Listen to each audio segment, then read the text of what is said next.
Special guest today, Brett Oelke, will be joining us, and we're going to go over the farm management aspect. He runs a company, Innova Agra, and he's the guy you talk to when you want to get a plan together. Get your numbers on the farm together, get your numbers with a banker together, and then, of course, apply it to the hedging markets. We're going to go over all this and more, and I can't think of a better guy to be in here to do it.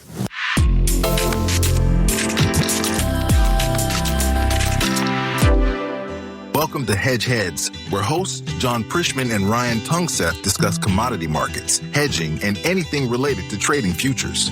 Remember, the risk of loss in trading commodity interests can be substantial. These are opinions only and not trading advice. While no one knows where the market's going, they're not afraid to share some ideas. Today we have a special episode. We have Brett Oelke in here, and he's Innova Agra. And what would you, the title's been tossed around a lot of different titles. What would you call yourself? Farm management coach. Yes. Because it's more inclusive.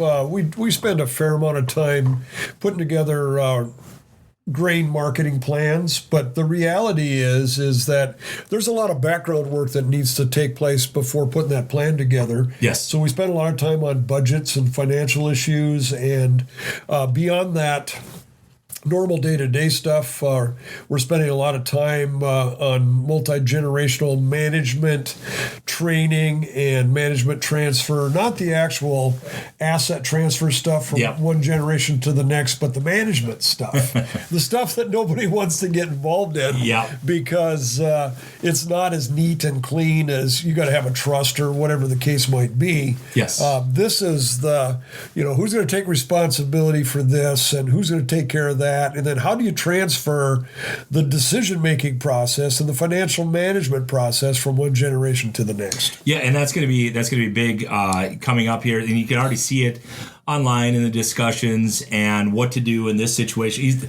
There's a lot of that, and then your business will overlap with my business on the helping them with their marketing side and with the bankers. And I've said this a lot in the podcast, and I've tried to tell these guys, you might have a hedge program going. You might not have had this success that you thought you were going to have. But one of the first steps is, if you are with a banker, to get on the same page with your banker.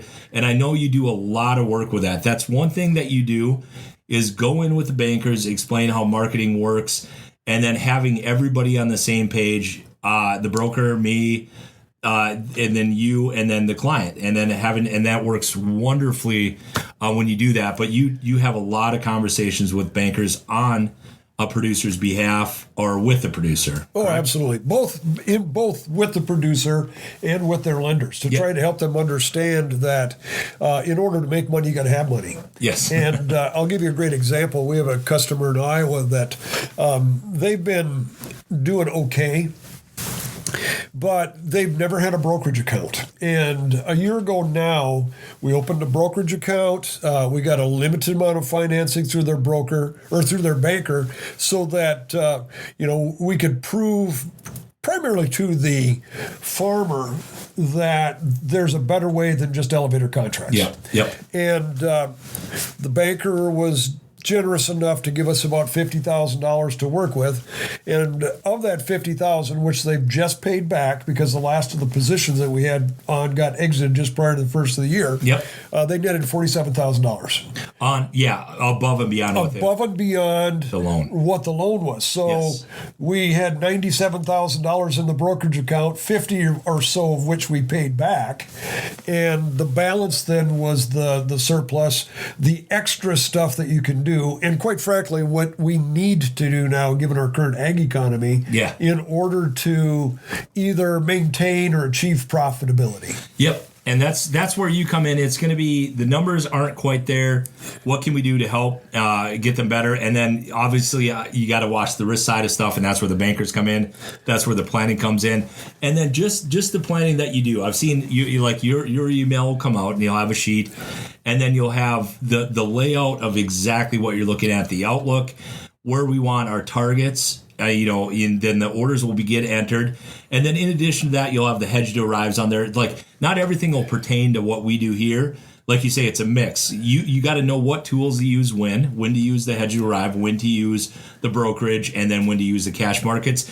And then in your Innovis Agra letters, that's all laid out there as I read them in the email as well. So again, everybody's kind of on the same page. Everyone knows what everybody else is doing. And then I also kind of help with, like, if a guy hasn't heard and you have a lot of ground to cover, I'll call guys, say, hey, you might want to check in with Brett, or they're looking at doing this. And then, of course, every farm's different. They're not all doing the exact same order, which I think is the most important. You're tailoring it exactly to that farm only. Right. You tailor it based on their cost of production, their risk tolerance level, the risk tolerance level of their lender, and maybe some other significant people that are involved in the operation. And quite frankly, a lot of times we'll have to get a spouse involved so that they are more comfortable with what we're doing as well. Yes. So that they don't think that we're putting the farm's equity at risk. Yeah, and that's the transparency that you have in your letter, that you have in everything. You know exactly where the numbers lie and the plan is, and that's really where a lot of people go wrong. Right off the bat, they don't have any of that. They have something, they see a guy in Chicago says something on Twitter, and next thing you know, they're doing that. Or a guy calls them and gets them hooked up with a brokerage account, but it's, like a turn and burn them. Just get in this, get out of that, and without any real plan tailored to your farm. So this is definitely on the side of, it fits, what your goals are, and most importantly, like you say, your risk tolerances. One guy might only be options, and the next guy might be a mix of everything: futures, short futures, options, spread trades, what you call value added. I like spreads too. I use them all the time, but it really keeps you. Like, it gives you a very good idea where your best hedges are and what months, and without getting too in depth with it, it's picking the right months within your crop year, and then hedging on those contracts. That can be the difference of 30, 40, 50 cents. Oh yeah, easily. Well, as a matter of fact, let's talk a little bit about. We had a lot of people that first of all, there's very little new crop. 2025 crop pre-harvest sold. Yep. There was a lot of crop that got sold at harvest time or shortly after harvest time for space reasons, storage. Yep. Cash flow reasons primarily. For sure this year. So we sold that crop at basis levels that weren't very good, futures levels. We've been in a pretty narrow range on corn and soybean futures up until just the last week or so. Yes. And we'll maybe claw our way back out of that here in a little while. But quite frankly, we've been in a very narrow trading range. And we track those ranges. This year in corn, we had 17% trading range on new crop corn from high to low. Yeah. And that is one of the lowest we've had since 1996. Okay? And it's just this narrow range. We don't fall through the bottom, but we don't get an opportunity to really do anything. No. So we got all these growers, the sold production well below last year's cost of production, that now all of a sudden, I want to buy it back on the board so that I can make up some of that loss. Well, there's a couple of challenges with that. Number one, there's reasonable carry in the market. So that means if I'm going to go out, I'm buying at a higher price level than I'm necessarily going to be comfortable with. So what we have encouraged growers to look at is to say, okay, if you how much you want to add to it? Well, I'd like to add 20 to 30 cents to what I got. Okay. What would happen if you went out when we get a buy signal, which we've been kind of getting those buy signals in wheat and in corn recently, more so in wheat than we did in corn. But so we get a buy signal. Are you going to buy the futures, or are you better off selling put options? Okay, so if I want 20 cents and I want to take potential ownership of my corn, I can sell a put. The problem with that is there's very little value in those corn puts. Yes. The premiums are super low, and I got to be at or even above the money in order to get my 20 cents. Yeah, and that's the problem. So it's a problem, but that problem also comes with an opportunity.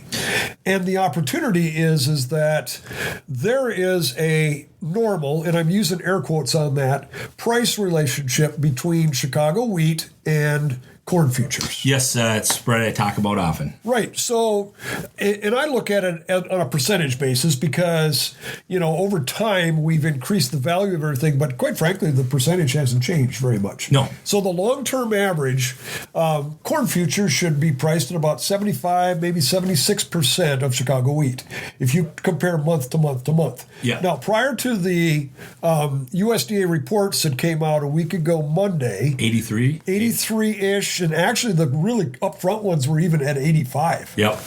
So what happened was we look at that and we say, okay, either wheat is dramatically undervalued, corn is overvalued, or a combination of those two things. Yes. So what happened was, as the report came out, corn just completely collapsed.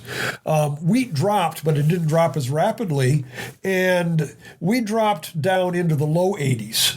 Yeah. Instead of, and quite frankly, if you go out and take a look at December of this year and July of next year, and I don't know where we're at today. I think wheat went down a little harder than corn did. Yeah, the spread went back wider today. It did, but it's still not super wide. No. Not like it was. But we're in the high 70s, or at least we were Friday on our wheat contract compared to corn.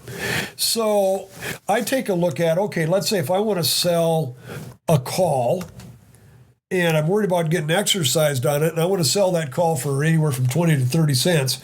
What can I get if I sell a corn call? What can I get if I sell a December wheat call?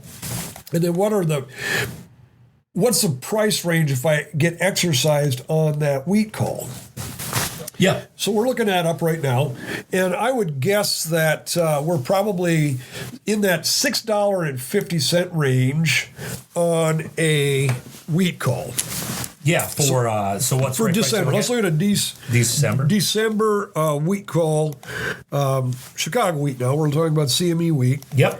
And if we look at that $6.50 call, I'm guessing we're probably somewhere in the high 20s maybe on that. Yeah, for $6.50 call, it closed right around 23.5. Okay, so 23.5, but that has been up as high as 30 cents. Yes. So if I get exercised on a $6.50 wheat call, and we're at a normal price relationship, which is 75 or 76%, $6.50 times 0.76 is $4.94 corn. Yeah. Now that's not great, but I'll tell you what. The last time we had December corn at $5 or better? It was 2022, 23? 23, August of 23. Yep. We had nearby December corn at $5. Okay. Now, when we went into delivery in 23, there was about a 10-day period where December 24 was at 5 or right at that, but that collapsed and went away. So it's really been, since we've been able to look at nearby December, not a year out, we have had one day since August of 23 where we've had $5 corn. So I think I'd be happy to get exercised at $4.94 is what I'm getting at here. Yes, and I know Brett, and for the listeners, you can hear him rattling the numbers off, and you can see how much math goes into every decision that he's making for the farm. Clearly, we're talking about the corn wheat spread, which is already going to confuse people right off the bat what that even is. But what he's doing is comparing costs of what wheat, where wheat is versus corn, because they're both feed, and where they should be when wheat's where it's at right now, where corn should be where it's at. And wheat's been the undervalued one of the two. But it's very important when you start looking at stuff, reading between the lines in the spreads, and then in knowing when you're hedging, is corn undervalued, overvalued relative to the other ones. And that's just where you even begin. That's where you begin your journey. Guys don't do that. What they do is, do I think corn's going to go up, and that's my marketing plan, or do I think it's going to go down? And that's a wide variety. But what you're showing is that there's a lot of thought that goes into. You don't need to do this every day. Once you get where you figured out wheat's way underpriced and corn is vulnerable up here, being that overpriced versus wheat. Either wheat's got to come up or corn's got to come down. And we'll get into those spreads.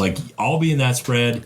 You'll be in that spread. I prefer going long wheat always versus corn because wheat can do crazy things and corn has a harder time doing that. But it just goes to show you how in depth Brett is with the numbers, and I've known him for a long time. And clearly, you got to start with knowing, if the hedge is even right at these levels. And now they're not at these levels, and I don't get a lot of emails from you. Right. And then like you mentioned before, the calls are 23.5.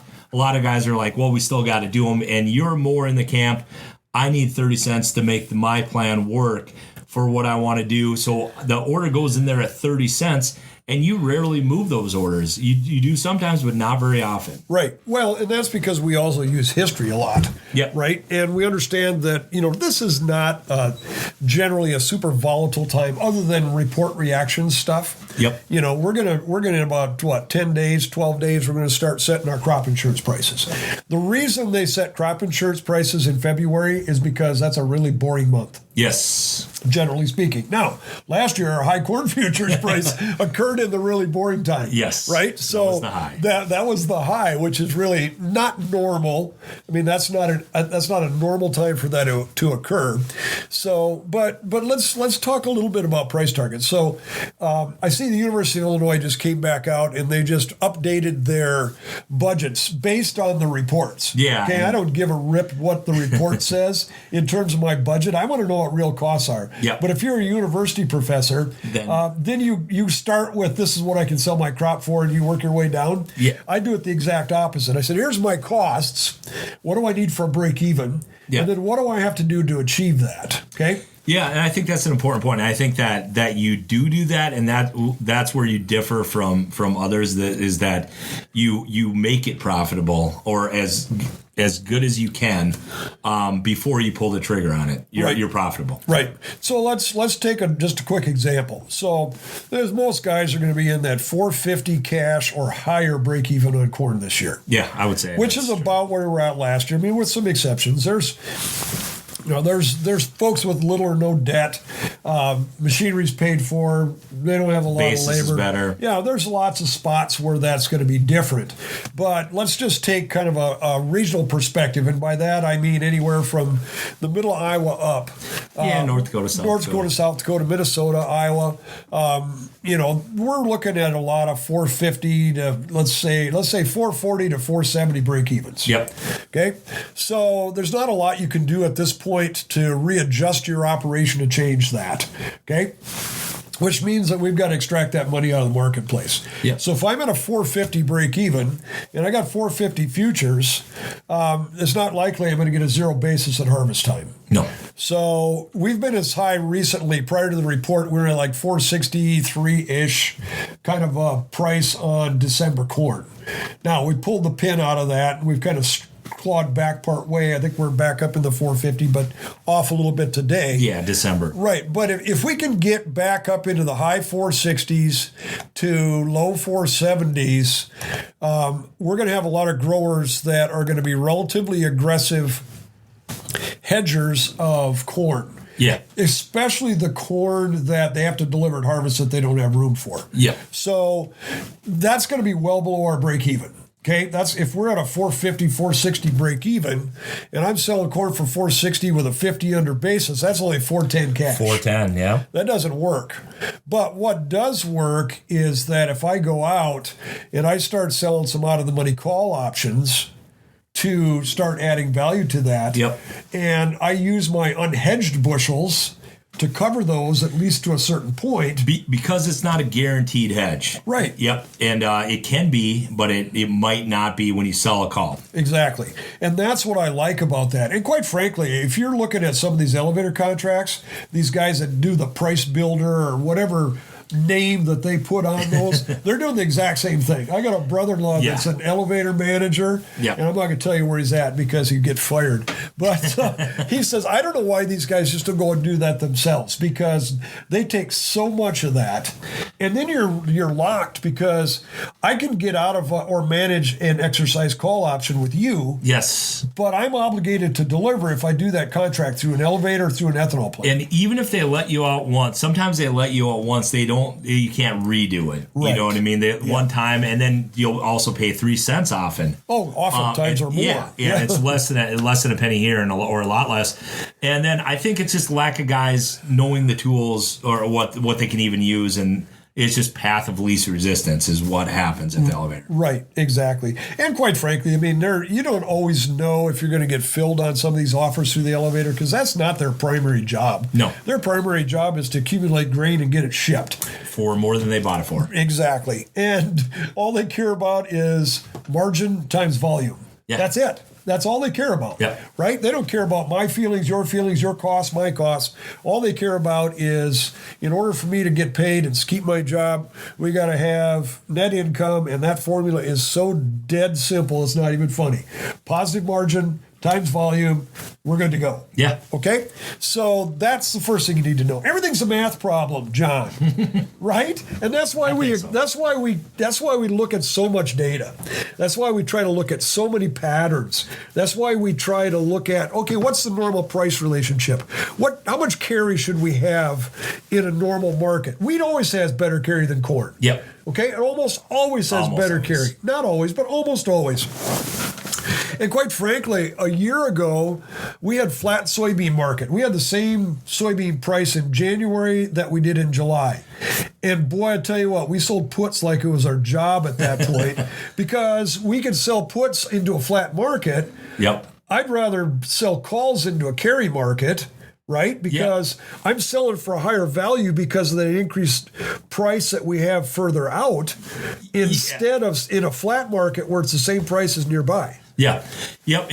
Selling carries to your advantage. And I think it was 960 May puts that you were selling. Yep. Actually did March, May and July. Yep. And I do remember, and as I was putting the orders in, I remember thinking that maybe this is a little aggressive. And I was like, these guys are maybe getting stuck with 960.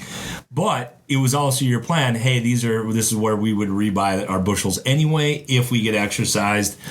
So there was a plan for that. But I do remember at the time thinking that there's a very good chance this would be in the money, but none of them were. They all expired. They all expired worthless. And the only reason we were comfortable doing that was A, because of the flat market. Yes. And B, we went back and looked at, at what price did these contracts go off the board? Yeah. And we had none of the contracts in the last 2 or 3 years that had gone off under 960. Yeah, no, there hasn't been. And that was why we're comfortable doing that. Now, it's harder to do this year because there's a little bit of carry in that market. We're a little bit higher price levels.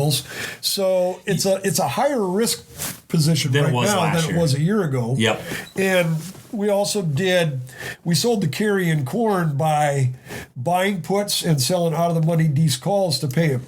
So we did 470, 480, and we even got a handful of $5. These were all July. These are all July 25 corn puts. We bought them. Yeah, which I normally don't like buying any puts, but I had to sell 1.5 call options to pay that so I could keep that floor. That worked out very well. It worked out spectacular because I had zero cost on the put.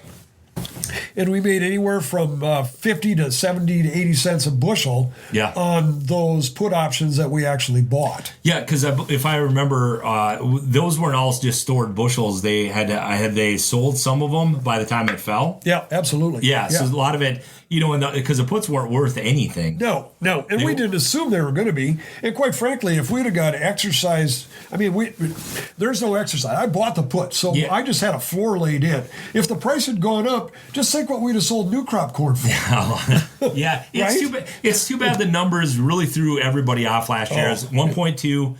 A lot of people might not know what that means. If you have 1.2 billion bushel carry, you're going to be at 550. That's automatic, and not only that, you're going to be in a panic about next year and what to do to try to fill up the bins.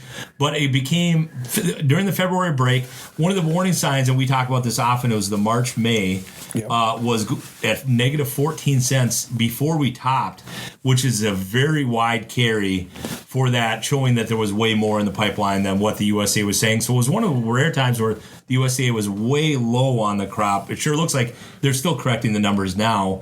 And that's really what threw marketing off for everybody last year. Very difficult year because the numbers that we have to use appear to be way off, but this time on the low side, which never happens. It's a rarity. And if it does happen, a lot of times it takes them forever to correct that. A long time.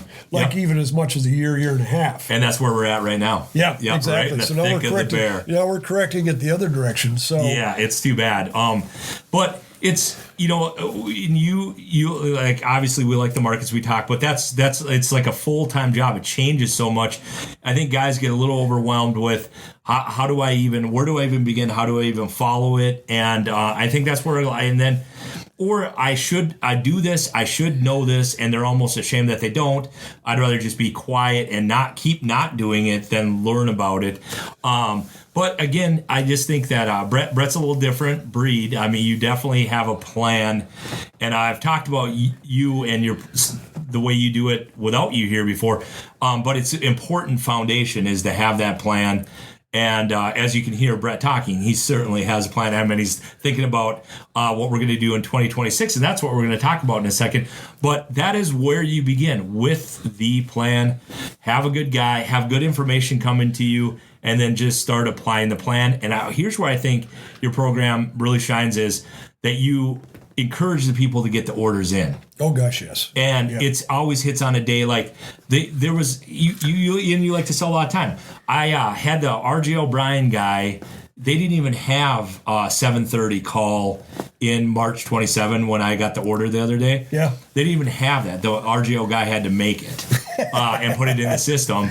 And then you were the first order in there. And then it filled 2 days ago just randomly. Right. And it shouldn't have, but somebody thought that was a good deal. Well, not only that, I mean, there's market makers. Yeah. Right? When stuff sits out there for a while, they start looking at it and they're going, if we're going to maintain liquidity in this market, somebody's got to take that. Yeah. And I don't know if they go to the bar afterwards and flip a coin to see who has to do that. But somebody did. Yeah, you're out in March 27. This is not. Yeah, it's over a year from now, and well, we're actually looking at July of 27 options right now. Yep, I was just looking at those. And it's like there's no trade out there yet, but it'll come. Absolutely, and it'll come faster if we tease it a little bit and throw a few orders out there. Yeah, it does seem to get the activity. It starts to push it a little bit, and then one or two of them get sold. Then all of a sudden, there starts to become a little more interest, and people start tracking it, and we start getting a little bit more moving at that point in time. Yeah, you're definitely known for, when I enter these orders, oftentimes it is like we are the only ones in that strike price or that time frame. Yeah. Like you can see in the order book. And I love it when I know that we've put orders in and I look and I go, you know what? I'll bet all 100 of those that we are on that open interest are stuff that we've sold or that we've bought. Yeah. A lot of time that's going to be you. And again, the implied volatility has really been the problem for stuff I do, is that you can get something, but for the amount of risk that you take, especially in the climate that we're in where one policy change, one political change can really change it. It's not worth taking 5 cents for 2 months in corn. No. At all. You make things worse. Even if it works and you keep doing it, it's going to be the round that doesn't work that's probably really going to hurt you. It's just gotten to the point where it's gotten so quiet that I have moved over to wheat too, and you can't get premium for any of this. I don't know what the guys that sell implied volatility are doing. I mean, they must be doing nothing in this market. Yeah, they got to be just sitting still. I find it really interesting because one of the things that we always do, because I would like to sell some July of 27 or even more of those March of 27 options. Yep. The challenge with that is you got to sit down and go, okay, how much is it going to cost me to do that?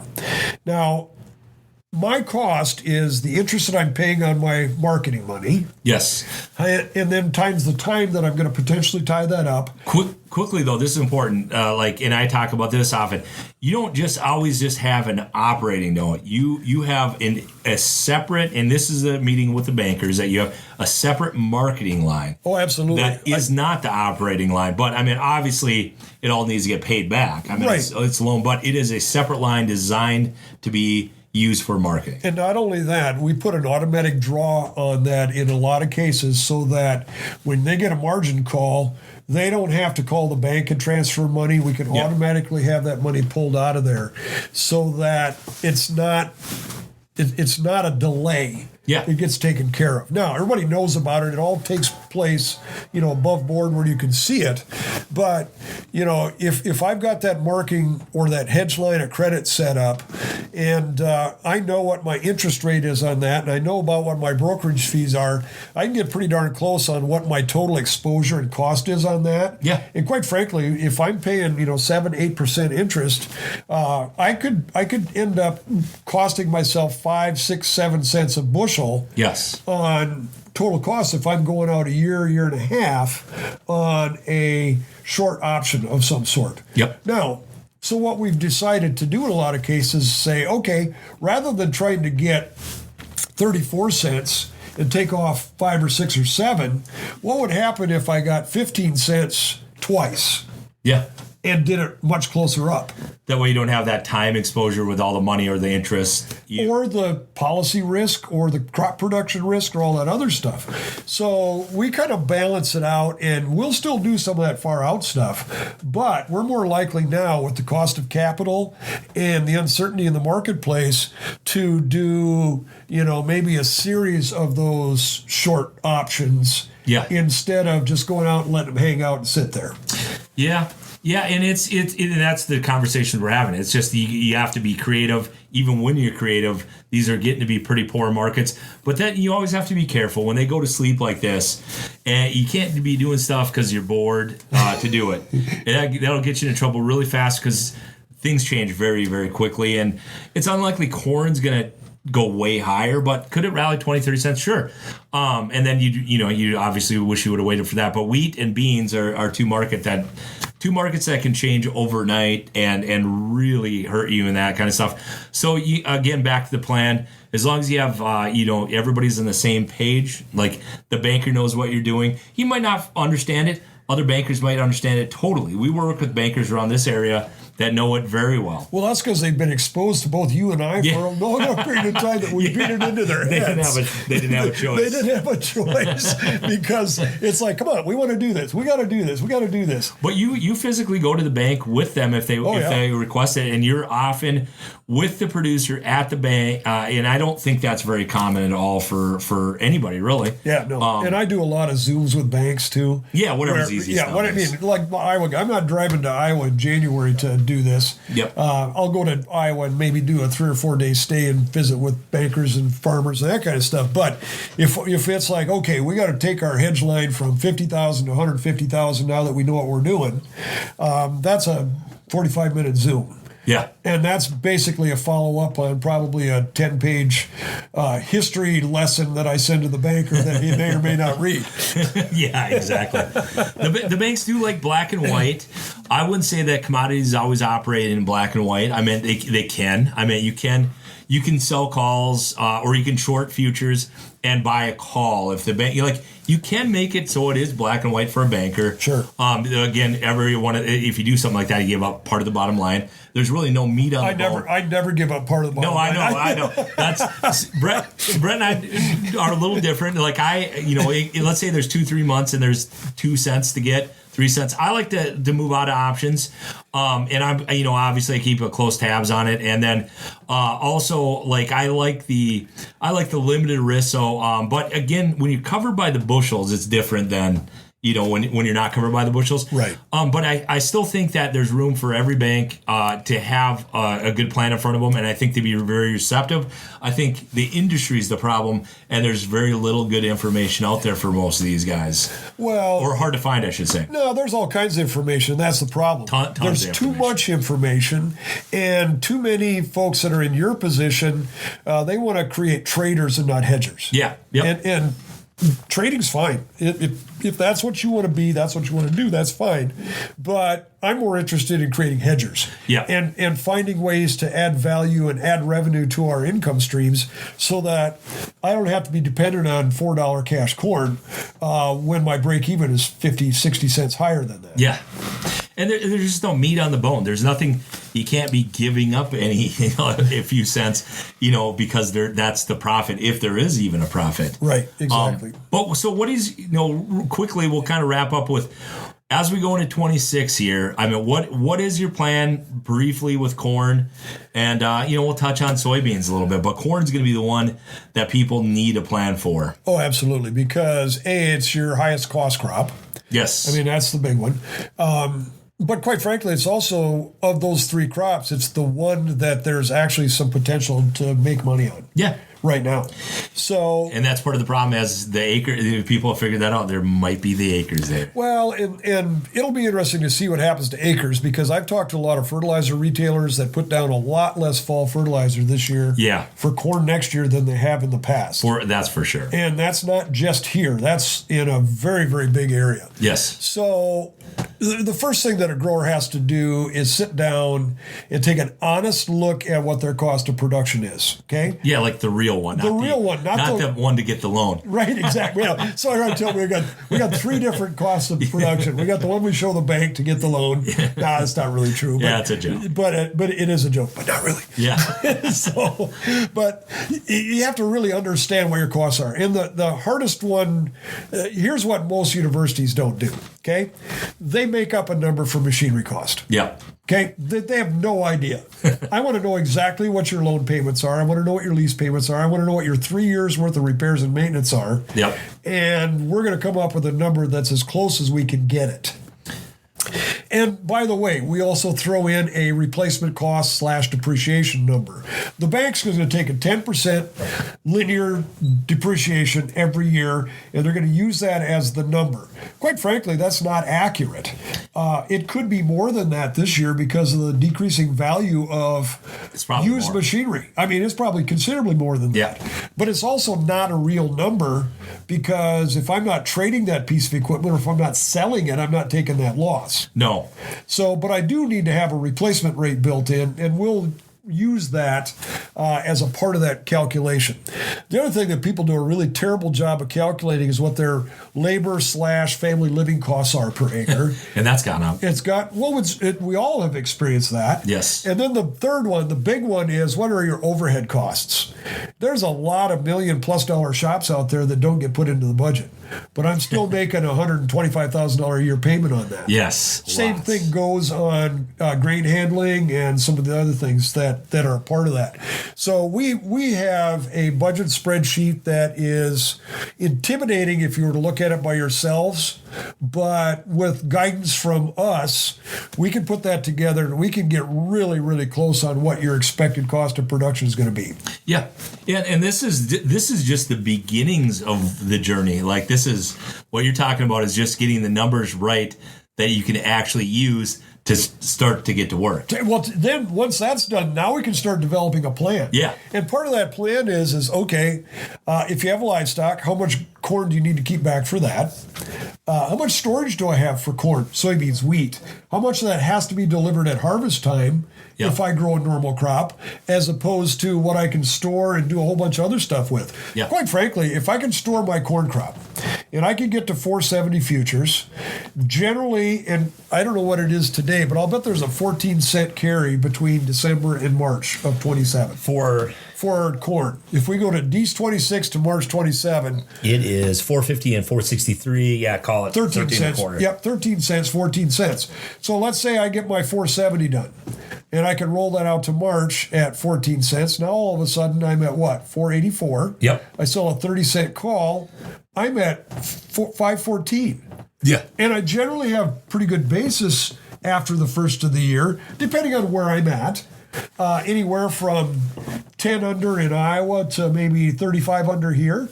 That's 480 cash corn. I made 20 cents a bushel on my 460 break even with a 470 sale. And I think the listeners can tell, like, your passion for it, what you have, and but the planning that goes into it. Just, you're already looking, and I like that too. Actually, my Twitter handle is no spread is too deferred. The deferred is where stuff can get interesting. Like, that's where you can make that if you spot it. Because a lot of times you go back and look at the charts and you'd be like, well, if I'd have known that was 30-cent difference, then I would have obviously did that. It was simply there's too much information to keep track of. So that's why, you need people. I keep track of it. Yeah, that's why. And you don't have to keep track of it if I do. You don't have to. So, you going with a guy like me or Brett, you know that we should be looking at this and we should know the optimal spot to be in or the optimal window or choose this contract over this contract because this is happening this year. Let's look at spring wheat quick. Yeah. I want to look at September of 26 and March of 27 spring wheat. All right. I want to see what that spread is, that calendar spread is. So September of 26. Yep. Okay. It's wide. I know that. Yeah. Well, that's a good thing. Okay. So September 26 and then March of 27. Okay. So that's at 35 and 3/4, call it 36, negative 36, meaning September is 36 cents under March. Right. 27. Okay. Normal's 31. Yeah. So that's better than normal. Put the spread on. Put the calendar spread on because as soon as wheat starts going up, guess which one goes up faster? The front one. The front one goes up. Yep. I can pick up, let's say for whatever reason we have delayed or, we have a 40-cent rally in spring wheat on the nearby, on that September new crop contract, but all of a sudden March only goes up 10. Yeah. It won't follow when money comes in. Let's say they're heavily short like they are, and just the way they cover, they're all in the front. They're not in the back end at all. Everybody plays in the shallow end of the pool. Yeah. That's the way I look at it. Especially for Minneapolis wheat. And I do like these spreads, and they're extra wide this year. And then when you look at it, on a 20-year chart, which I'll put up here for you really quick, you can see the black where we are. There's very little risk right now. Yeah. This is why I'm in a hog spread that I'm in. I'm in a hog spread because you look at the 20-year line, and it's at the worst case scenario already. So what I don't like is explaining to people we might sit in this for 3 months, but it could go tomorrow, but it might take 3 months or it might just stay sideways. But when it goes, you can have these super spikes. And natural gas is another one. It's got so beat up. Now it's really cold. Although you're not supposed to bull spread natural gas this time of year, you look at how cold it is, and if they got all the bad news factored in, what's a little bull spread up front hurt? As a matter of fact, the Widowmaker, the March, April is that way. Anyway, the point is that you're looking at it because it's extra wide and it has very little downside and mainly only upside. You can't say that. I mean, of course, it goes sideways slightly lower. Right. But but your exposure is very low. Very low. And that spread is very, very inexpensive to put on. Yeah. And last year, you can see that ultimately you would have if you would have put it on this time of year, you would have most likely broken even, been slightly down in August. So it didn't do anything last year, but that doesn't mean it's not going to do it this year. Yeah, you get any sort of like world event, and you're gonna have 20-30 cents very, very quickly. Right, and then you unwrap it and put it on the other way. Yep. Or you hedge SEP at that time and wait to roll it out. Yeah, and that's where the 30-40 extra cents, not just being in the spread, just knowing what contract to pick for hedging. Like if you had a guy that was going to had to pick hedge tomorrow for whatever reason on his new crop wheat, the bank was making them. A lot of guys are going to go with that September 26, where you and I would know the September or the March 27 is much better. Yeah, go to March. Much better hedge. And not only that, you do it on the board so you can roll it backwards. Yeah. Yep. I mean, that's the other way. If you can put the spread on while you do that, and then when it goes, if it makes a correction, you can roll it backwards and pick up, make on the spread, roll it backwards, and then roll it back out again once. Yeah, I mean, if September comes up and let's just say they're even, then you can re-roll it back. There's a ton of things that you can do to add 20 cents 3 times. Yeah. Oh, I know, and especially in wheat. Your favorite one, though, and my favorite is that there's different variations, but you like the July, December corn, which worked very good last year. Yep. It was 50 cents and it went to minus 10. But the July, December is your famous one, and you like that May and June is where you like that. And then, some guys like the September, December is, that'll get inverted for a little bit almost every year, too. Yeah. But if you know where to look, that's where you 30, 40 extra cents. And then if let's say the spread stayed inverted and it was then it's a matter of rolling the hedges out, to the next year. If it doesn't go the way that you think you're going to do it. As long as you keep growing corn, you're going to be able to use that as a hedge. The big danger is, though, that it gets inverted, stays inverted, and your rolls at a loss. Right. And that's what a guy's got to be careful. But that's also why you limit the exposure. You don't put it on 50% of your crop. No. You only do it on a comfortable amount of production. Yes, you need that very, very big pad.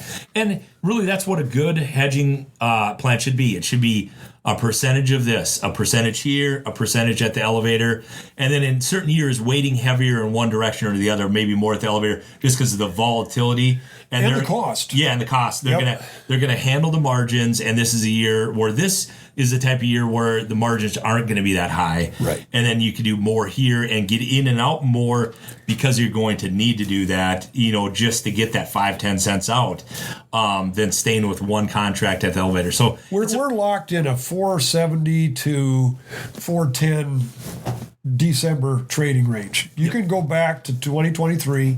It's been a long time. And that's the range we're in. Broke out briefly with March into $5, but I'm talking just D's. Just D's, yeah. I just did a continual December where I looked at starting on December 1st for the next crop year, ending on November 30th, just before you go into delivery. Yep. And I went back to 96, right? Because that's when we had freedom to farm. Yep. So we had that, $1.80 to $3 range at that time. Then we had the disruption.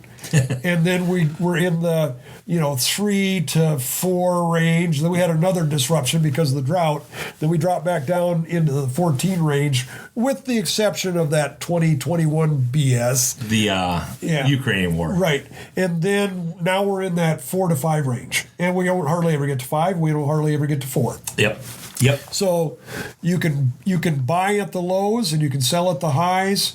You can put on spreads. You can put on all kinds of different things within that range, as long as you do it intelligently. Yes. And figure out a way to make your sales, your hedges profitable by doing all this extra stuff. The cash marketers are screwed. And I can't put enough stress on that. Unless you are a super low cost grower. Yeah. If you're going to use just hedge to arrive contracts, cash and cash forward contracts, it's going to be a rough market. It's going to be a rough run. Yep. And your banker is going to be okay with you this year. But if we have another year like we did last year, as we go into 26 and into 27, they're going to start weeding some of these guys out. Yeah. And it really, if you're just a cash guy, it really puts pressure on you to do it exactly right. You know what I mean? You have one shot at it. You have one shot at this price without being able to re-own anything or do anything. Not that I'm just saying after you sell, you re-own everything. There's a fine line there, too. I'm not a big advocate of re-owning a whole bunch of stuff. No. But not to even have that option in every year is tough. So it's going to be an unforgiving environment. I agree. You're going to have to make, not that you won't get a profitable price, but you're going to have to recognize it and market it at like last year, and then that's your only shot. You're going to have fewer shots to be right, and when you have that shot, you're going to have to nail it. Otherwise, you're not going to make money. What was the contract high in December corn last year? It was 480 and 3/4, I believe, or maybe 481. And it didn't hit 5. And it was in February. Yeah. That February. Was it. Yeah, that's all. And quite frankly, there was a lot of guys with a 450 break even that was not interesting. No. And after we hit it, and it dropped back down, I think we got back up to 477 or 478 one day after that. It was not even that much, 65. Okay. On the D's? Yeah, 25? Yep. So this is the last year, and then one more bump up, and then that was it. 65, 465. Okay, that was the end of the party. Yeah, that was May. That was April. Yeah. Yep. And you're right. Like the year before that was 490, coming down from $5 in 24, and then you had the Russian-Ukrainian war in the bull markets. Yep. But yeah, no, it's been with this much corn around, it hasn't gone above $5. No, and it's not likely to without some sort of a disruption. And everybody's looking at the drought monitor this time of year, and it's like, there's no such thing as a drought in January. No.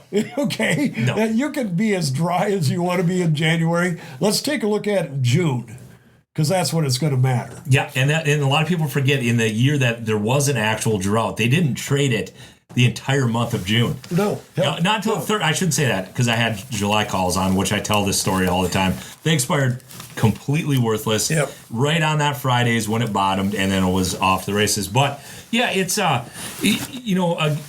you're looking for ideas to make it profitable on the farm. That's what Brett does, and I think you got a little taste of it today, or the guys that are listening, that of how much work goes into doing it. But that's not your job. That's what Brett would do for your farm, or that's what I try to do for my guys. It's going to take a lot of imagination going forward and creative thought, and it'll just be what it is. Guys that recognize that, I think, are going to do a lot better than guys that don't. The guys that don't all fall back to 2020 when it was 3 billion bushel carryover, never going higher. And maybe that's going to come around again. So if that's your marketing plan, that the USDA's numbers are completely wrong and we're going to find out later, it's going to be a rough ride for the next year and a half. But I still think, because I haven't heard any drought talk this summer, but I heard, or this winter, but last year and the last 2 years has been nonstop during the winter. Everyone's kind of given up on it. It almost feels like the old weather's going to double back on a guy here and give us a good scare this year. Of course, you can't market on that. The idea that a hunch that it might happen, but it almost feels like it because it's almost too quiet. Where every year, like last year was the worst. Oh. Like they guaranteed a drought, in January. And it was ridiculous. But anyway, I hope guys are learning something. What do you want to leave everybody with? What are you thinking for going forward into 26? Well, I think folks really have to understand what their costs are. And then once you know that, build a well thought out marketing plan. Yep. That includes not just elevator tools, but futures, options, spreads, anything that we can do to add a nickel 5 times. Let's go a dime 3 times, right? Because nickels are too expensive. But if we can add 30 cents outside of your normal marketing channels on your insured production on 150 to 170 bushels per acre, that's more than the payment you're going to get from Uncle Sam here in the next couple of months. And who knows, maybe you'll get more than that next year. We don't know. We don't know what's going to happen. We don't even know if this one's coming, to be honest with you. But what we do know is that they're shoveling a lot more subsidy money into crop insurance. And you're going to want to take a good close look at that, because that may be a safety net that helps. It's not going to salvage anybody's operation.